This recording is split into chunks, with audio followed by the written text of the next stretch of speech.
Psalm 121. This is a very fitting psalm for this particular time, and it's a fitting psalm for anything you're going through in life, but as we face trials, as we face conflicts, as we face uncertain times, this is a wonderful psalm. Particularly, I love the first verse, first two verses really. And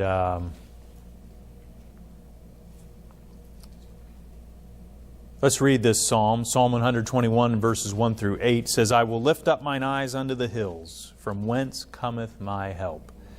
My help cometh from the Lord, which made heaven and earth. He will not suffer thy foot to be moved. He that keepeth thee will not slumber. Behold, he that keepeth Israel shall neither slumber nor sleep.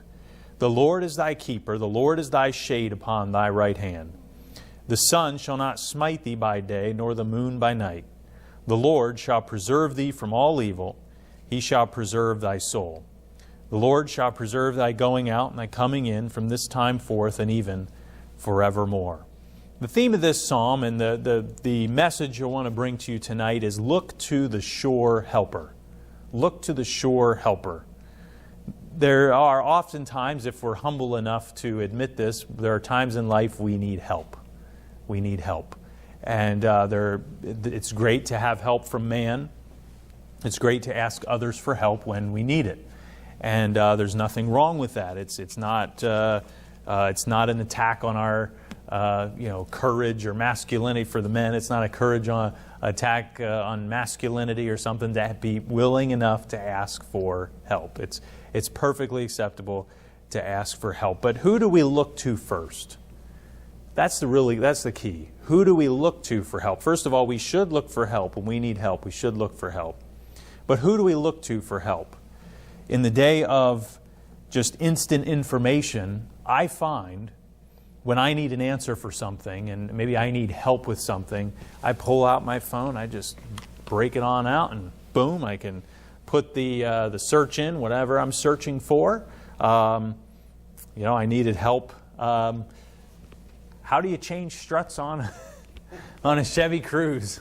Or how do you replace the shocks? And let me tell you, there were some good, helpful videos, because I got into a situation today where I thought, oh boy, not another issue.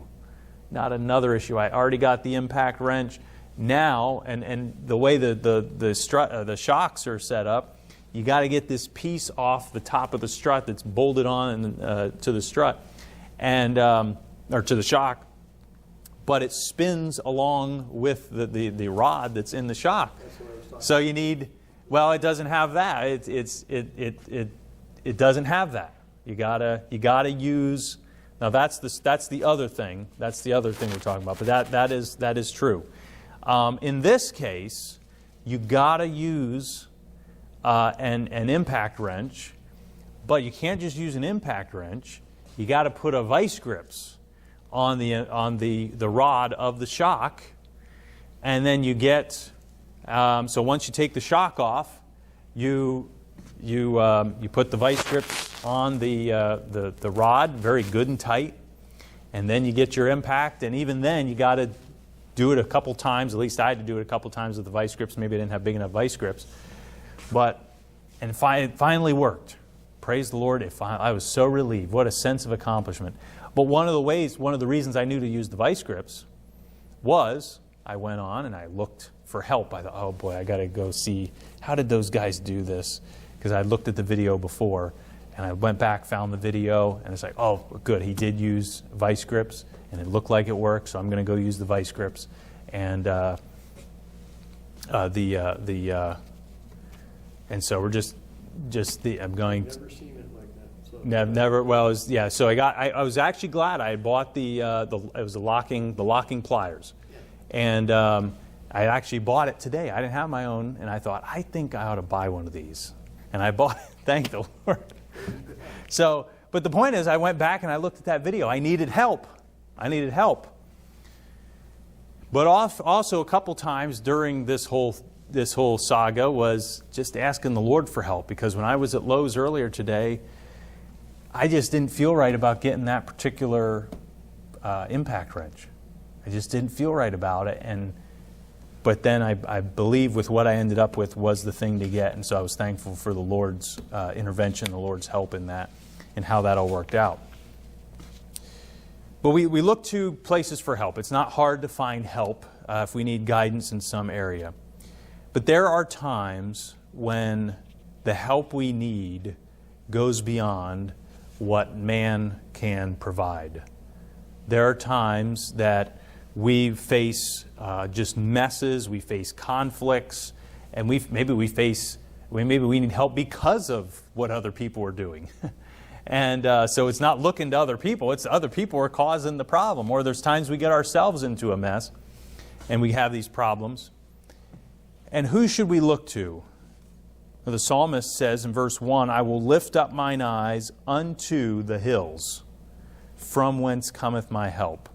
Now there's a few different viewpoints on what the hills are. Is it the hill where Jerusalem sits? Is it talking about just he's down in the he's in the valley, he's looking up to the hills, and he's kind of looking more toward heaven, or there's some different viewpoints on that. But this verse, the whole point of this though is the wording of this verse: I will lift up mine eyes unto the hills. I will lift up mine eyes unto the hills, from whence cometh my help. And verse 2 explains where his help comes from. My help cometh from the Lord. And so the key point I want to get across to you from that first verse is that we got to look up. I will lift up mine eyes unto the hills. So first of all, God is a sure helper because of His position. I thought of this the one day. I think I was walking through here several weeks ago. I was walking through, and I had my phone out. I was doing something. I was looking up something. I forget what I was even doing. And I realized, this verse came to mind, and I realized, you know how much I look down? I was thinking about how much I look down. I'm looking down at my phone. I'm looking down. And I thought, the Bible says, I will lift up mine eyes unto the hills. You need to have a higher perspective. You need to lift up mine eyes. Get your eyes off of what's around you and look up. Look up to where your true help, your true source of help, your greatest source of help is. And it is the Lord. He says, from whence cometh my help? My help cometh from the Lord. There are times where there are no good answers, earthly speaking. There are few earthly answers, few good earthly answers. But God is always the answer. No matter what answers we can or cannot find from mankind, God is always the answer. We can always look to the Lord for help. And there are times when we look to the Lord for help, He'll guide us to maybe another person. He'll guide us to someone else who has the answer, someone else who can help us. So God can work in that way. But there are times we just come to the end of ourselves and say, Lord, I'm just in the midst of something here that there just seems to be no way out of. No other person can help me out of this. I just need you to do something. Where should we be looking? We should be looking up. I will lift up mine eyes unto the hills, from whence cometh my help. We need to look up and beyond earthly things instead of down or to our fellow man. Even though there's nothing wrong with asking people for help, our first source of help is the Lord, should be the Lord. Think about it in the sense of a physical problem, a sickness, a disease. Man doesn't always have the answer for sickness. We were reading, I think I was reading to Joanna the Bible the other day, and we were reading in Mark, and the woman who had the issue of blood. She had been to physicians, she had been to the doctors, and the Bible even says she had suffered many things at the hands of the physicians. And so she just had come to the end of herself, and she thought to herself, if I just touch the hem of His garment, if I can just touch Him, I believe I'll be healed. He's the one who can help me. And she did. She touched, and it wasn't just the touch. It was, her touch was a touch of faith. Yeah. It was an expression. It was an outworking, proving that she had the faith that Jesus could heal her just a simple touch, which shows pretty great faith. She didn't ask for him to lay hands on her. She didn't ask for any big things. I just need to touch him. Of course, Jesus, knowing everything, he says, "Who touched me?" Even though he knows. And but he wanted to bring her out, kind of have her be exposed as to what she had done. But there are times when mankind does not have the answers, because they're facing the same conflicts. They're facing the same challenges. They're facing the same messes on earth. God is a sure helper because of His position. He is the one high and lifted up. He is the one we should look up to.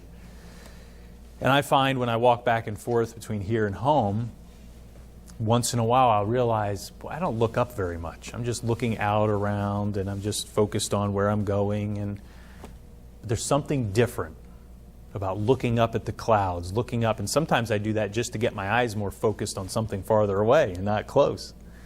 But I'll look up and I'll think, wow, it's a different perspective than just right here close by. There's times we need to look up. We need to look up under the hills. We need to look when we're in the valley. We're in this the land where all the problems are. Where's our deliverance going to come from? It's going to come from up. God is a sure helper because of His position. Number 2, He is a sure helper because of who He is. In verse 2, my help cometh from the Lord, which made heaven and earth.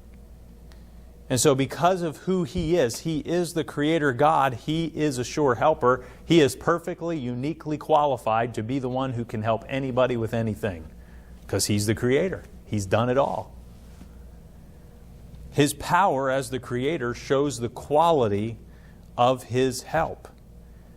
And it's just amazing to look through the Psalms, and as we've been going through the Psalms, just how many references to the Creator there are, God being the Creator. It's in Job, it's in different places in Scripture. That even in Revelation, Thou hast created all things, and for Thy pleasure they are and were created. So there's even a reference to God the Creator in heaven. Thou art worthy to receive glory and honor and power, for Thou hast created all things. So the reason God is worthy of glory and honor and power is that He is the Creator. He has rightful claim to that. And He is also the one who we can look to as the sure helper because of who He is.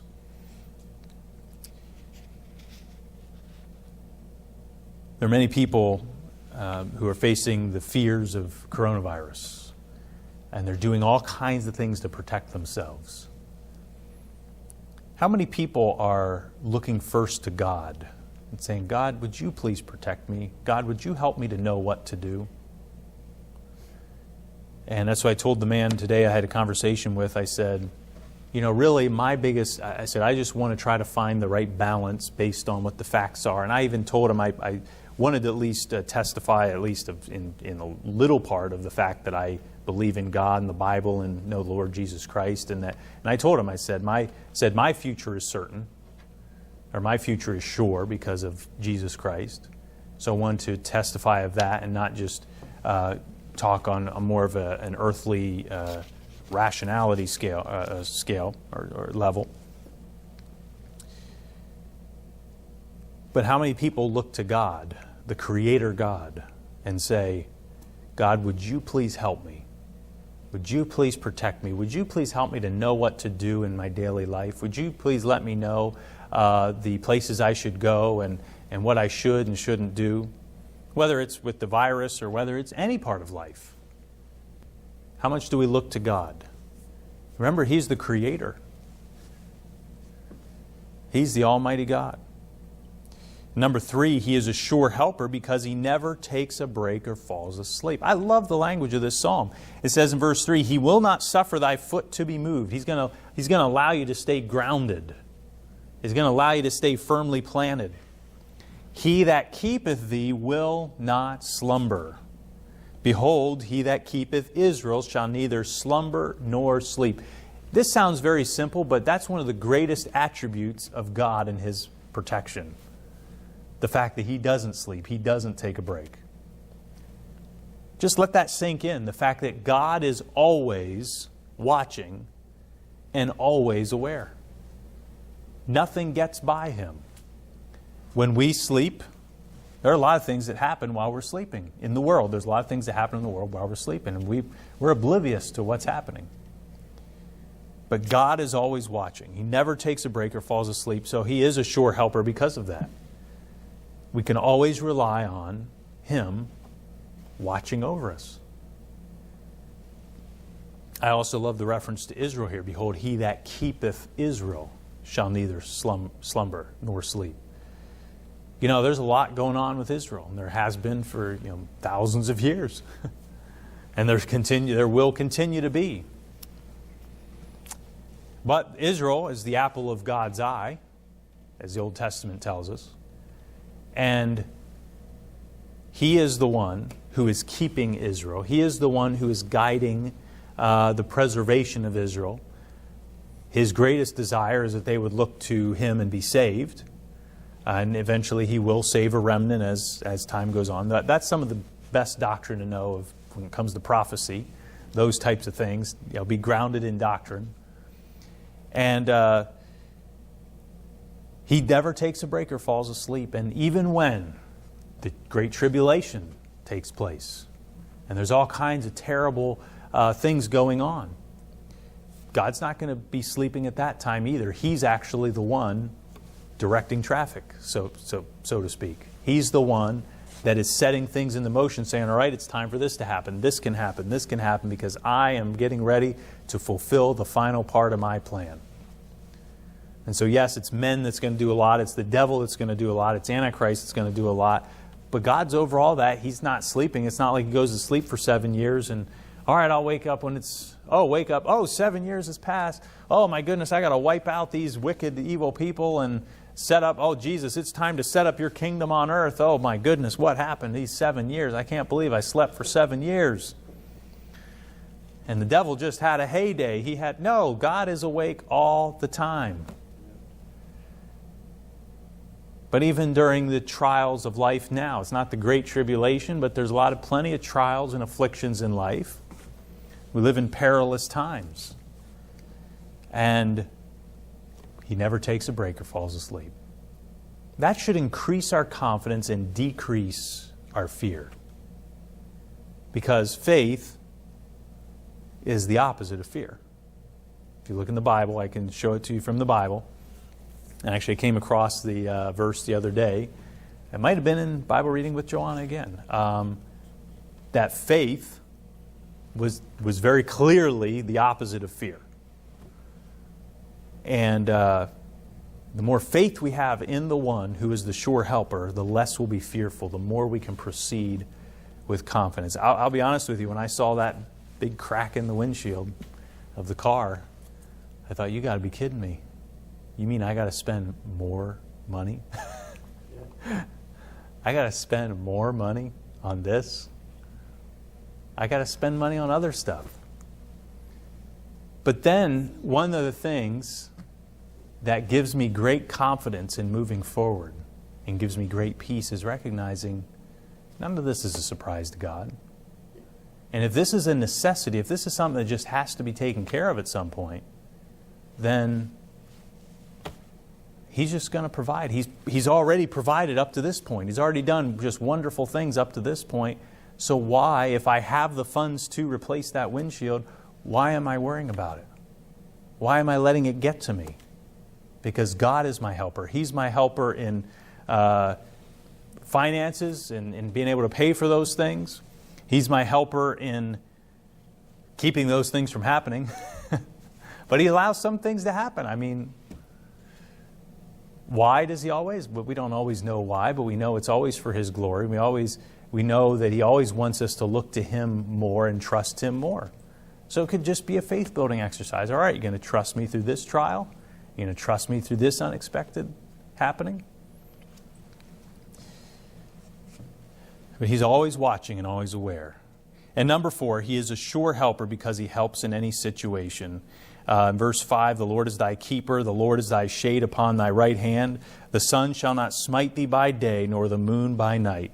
The Lord shall preserve thee from all evil. He shall preserve thy soul. The Lord shall preserve thy going out and thy coming in from this time forth and even forevermore.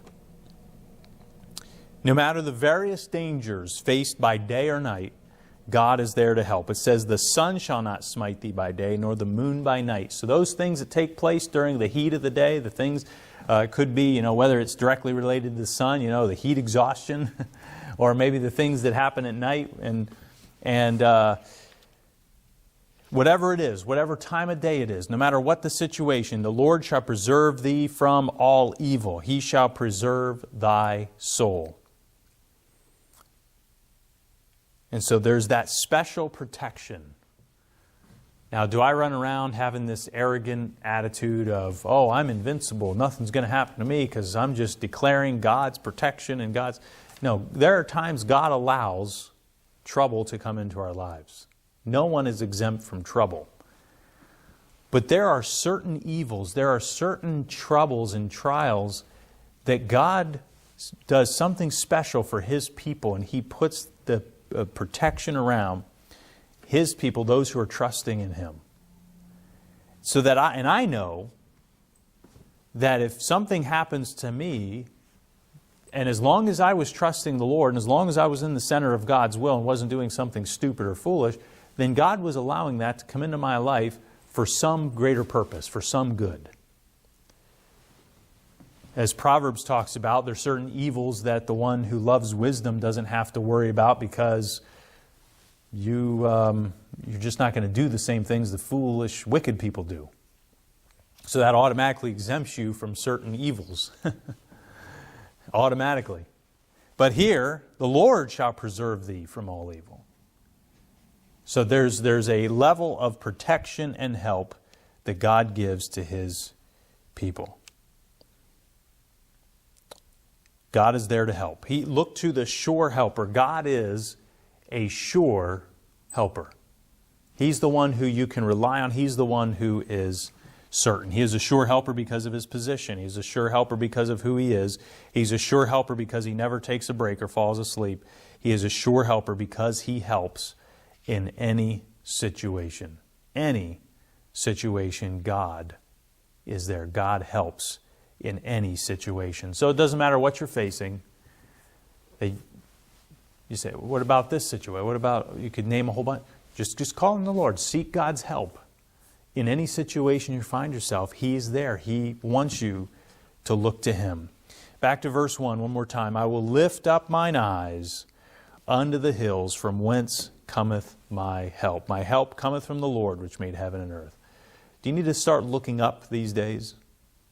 There are times I need a reminder, a fresh reminder. I need to look up. I need to get my mind off of these earthly things, these earthly challenges and trials and all these things, and just look up and say, God, I just look to You for the help that I need. Will You help? I'm trusting in You. Please help. And He's there to help.